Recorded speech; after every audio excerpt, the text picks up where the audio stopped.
All right, major breaking news, and we can never let Republicans live this down. They have officially passed a bill that will slash hundreds of billions of dollars in Medicaid funding, and this was done in the middle of the night by Republicans on the House Energy and Commerce Committee, despite many red states, despite Republicans disproportionately using Medicaid. They are hurting their own constituents. Trump's own voters rely on Medicaid a lot, yet they don't care. You know, this was a 27-hour marathon vote, and I have a little bit of a treat for you. In 1 or 2 minutes, I'll be bringing in one politician who was on this 27-hour marathon vote, and he'll recall his experience. He's pretty tired. Then after that, we talk to Pete Buttigieg. But starting here, the House Energy and Commerce Committee, in a 30-24 party line vote, meaning Republicans voted for it, Democrats voted against, advanced the healthcare section of the GOP's sweeping tax bill that would slash Medicaid spending by hundreds of billions of dollars. Please let me remind you, a lot of this money will go directly back into the pockets of billionaires, mainly Elon Musk. The representative that I bring on in 1 minute actually tells a specific story, uses a specific example of how this money will be rerouted into Elon Musk's pockets. Democrats then grilled their GOP counterparts and the committee's Republican counsel on how the provisions would function in practice, asking how soon patients would be subject to the work requirements after being hospitalized for a mental health crisis. You know, you're going to require somebody to come back to work after a very short window. That doesn't seem like it's going to create a productive society. What counts as a disability that qualifies someone for an exception? And whether people who can't navigate the work requirements could still get subsidized ACA marketplace plans. Very solid questions. I'm going to let Representative Jake Alenclaus hop in. Then we'll talk to Pete Buttigieg after. All that I ask from you is to watch until the end. And if you made it this far, scroll down, drop a like, drop some blue hearts. Check this out. I am joined today by Representative Jake Alenclaus, who has been on the front lines for the past 27 hours fighting against Republicans as they try to slash Medicaid by hundreds of billions of dollars. How are you doing today, sir? Good morning. I'm feeling invigorated. Thanks for having me on. Are you like 4 Red Bulls in, or how are you still awake after 27 hours? It was a combination of a slumber party and a political brawl.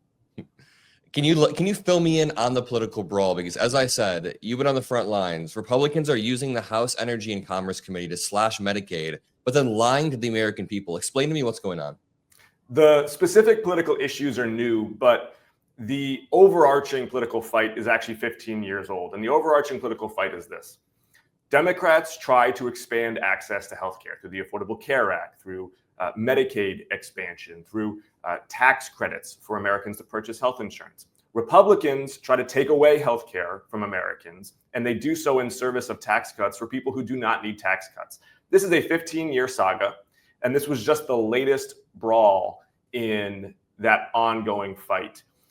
And the good news here is that the American public is on our side on this issue. The American public does not want to see healthcare taken away from people who need healthcare in order to pay for tax cuts for people who do not need the tax cuts.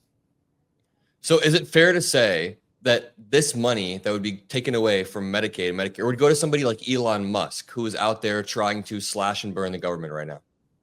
Yes, and in fact, there are a couple of specific provisions, even within our bill from Energy and Commerce, that are just going to be giveaways. I'll give you 2 examples. One example, $500 million to the Department of Commerce to basically give out AI contracts. I'll let you guess who's going to get these AI contracts. Number 2 is for oil and gas companies, they can bypass environmental permitting if they pay $10 million, probably in the Trump meme coin. But what we're seeing is explicit pay-to-play provisions that are hooking up Trump's corporate allies on the backs of seniors who need at-home care, on the backs of kids with disabilities who need at-home or group home care, and on the backs of Planned Parenthood, which is going to be significantly restricted in its ability to provide reproductive health care.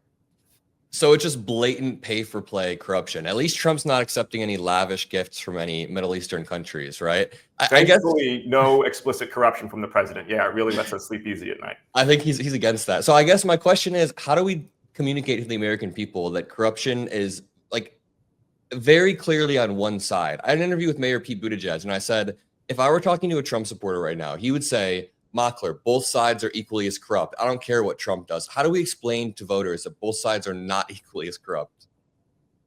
I think what we've seen over the last decade, candidly, is that the Trump is corrupt argument is never going to scrub with MAGA voters. And for it to be resonant with swing voters who are going to decide the midterms, who are going to decide the 28 presidential, it has to be paired with higher costs and degraded standards of living. So for example, we look at someone like RFK, whom this bill is going to hand an enormous amount of power. And we say, all right, let's look at RFK. The Republicans want to make RFK the person who decides basically who is eligible for Medicaid and who isn't. Well, first of all, he doesn't even know what Medicaid is. We saw that in his confirmation hearings. But second of all, his top henchman, a man named Brad Smith, is running a business on the side that is regulated and reimbursed by Medicare and Medicaid. The guy's a billionaire and he's made $1 billion off of Medicare and Medicaid. I don't even know it was possible to make $1 billion off Medicaid. It's supposed to be a program that insures the sick and the disabled, but this guy's figured out a way to do it. Do you want him in charge of deciding who gets to be on the Medicaid rolls and who doesn't? That affects your quality of life. Yep. Very well said. And then my final question to you is, can you explain how Doge and Elon Musk, they're not creating a return on investment for the American people, as you said. It's the opposite of an ROI. We're losing money. Can you explain that? That's right. There's a difference. When you talk about government efficiency, the term is not cost cutting. The term is return on investment. Government does a lot of things that cost money in the short term and have huge returns on investment in the long term. The Department of Defense invests in the 1960s in this idea that computers can talk to each other, and all of a sudden you get the internet, right? The Food and Drug Administration has scientists who make sure that the drugs they are examining are safe and effective so that when pharmaceuticals come on the market, Americans can trust that they will work. And these are things that have short-term expenses but long-term gains. And Doge is doing the exact opposite. Doge is getting these cheap, quick, cost-cutting measures that are in fact going to make Americans poorer and less safe. There is, of course, a lot of ways to make the federal government more efficient.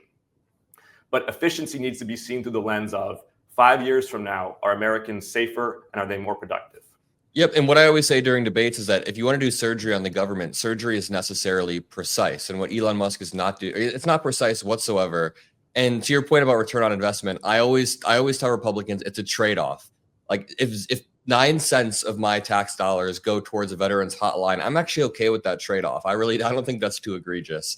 Thank you so much for your time, Representative. I really do appreciate it. It's always great talking to you. I really do appreciate Representative Jake Alenclaus. He is a rising star in the Democratic Party, and keep an eye on him. I'm telling you, keep an eye on Representative Alenclaus. Here's one more clip of him confronting Republicans about Elon Musk today. Are you against efficiencies and looking at them? I'm for return on investment. And when Doge fires the guy at the FDA who makes sure that eye drops don't blind you, that's not an ROI. Okay, that is foolish decision-making that creates uncertainty for business and makes Americans less safe. And putting this guy, who has a direct conflict of interest, he runs a Medicaid business, putting him front and center in this opaque, complicated scheme that you're all putting together for work requirements invites corruption. And it's not like this administration has exactly inspired confidence in their ability to keep their private sector and public sector responsibilities separate. Then I really want to show you this clip of my conversation with Secretary Pete Buttigieg. If you haven't seen this conversation, let me know in the comments if you have or haven't. It's on my channel from yesterday. Go check it out, please. We're trying to get it to 100,000 views. But here is Pete Buttigieg saying that the House Energy and Commerce Committee is clearly slashing Medicaid to help Elon Musk. Can you also explain to me how the House Energy and Commerce Committee, or how Republicans are using the House Energy and Commerce Committee to sort of lie to the American people about their budget cuts when they necessarily have to target certain things like Medicaid? Can you explain? Well, this is now something that is kind of naked for everybody to see. A few months ago, they were saying, oh, well, this is just a framework. We're not saying cut Medicaid, even though anybody doing the math would say there's no way you can do this unless you do. Now, this week, they're actually marking up the bill, and it shows what we knew all along, which is that, yes, they're cutting Medicaid.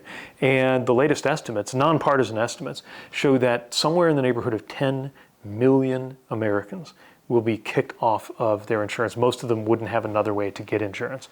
That is something that makes our entire society worse off. No American should be unable to get health care. Why are Republicans doing this? What's their end goal? I think they just don't believe in the program. They don't believe that government should play that role. But what experience has taught us is that if you just leave it to for-profit corporations, people fall through the cracks and a lot of people don't get the care they need. Is it true that some of that money will then be directed towards tax cuts for the richest people in America? Absolutely. Look, a budget is literally a zero-sum document. And so if you cut over here, that is something that is being traded off for tax cuts for the wealthiest. At the same time, they're also blowing up the deficit, something conservatives claim to care about and that I really am concerned about. But they have managed to cut taxes for the wealthy, cut services for the poor, and still have the deficit get bigger. I mean, between Alenclaus and Buttigieg, I think we've painted a pretty convincing picture throughout this video. If you appreciate what I do, drop a like, and I'll see you all in the next video. Peace out.